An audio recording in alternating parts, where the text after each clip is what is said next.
Not everything that's happened to you in your life is your fault, but whatever it is that you have, it is your responsibility to work through. If I'm going to feel the feelings of fear, why don't I also just try feeling the feelings of success and getting there? The first thing is that we hold ourselves back from is we have a lot of fears. And fears, when you really start to dive into them, like you mentioned in the beginning of this, like I started talking with you about like the East and you started, I remember you told me in 2017, like you should read the BhagavadGita. So I literally wrote it, I got it like the next week and read it while we were traveling. And so there was that. And as I was writing the book, I was like, what's the thing? Because the original title of the book was The Psychology of Taking Action. Because I was looking at the Mindset Mentor podcast. I have 1,400 episodes. And I was like, it's just me speaking for almost every single one of them. And I was like, it's almost all like tips and tricks to understand yourself to take action. Because everybody who's listening to a podcast has the awareness of, I want to improve, I want to get better, I want something different, but how do I do it?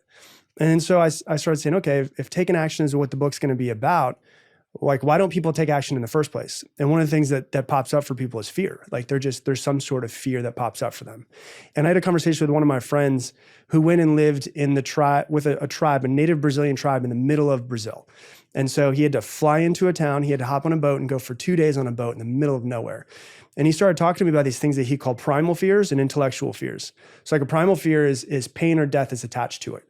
And we don't really come up with too many primal fears in our life nowadays. Intellectual fear is like what we deal with all day long, which is, the fear of rejection, the fear of failure, the fear of not being accepted, the fear of success.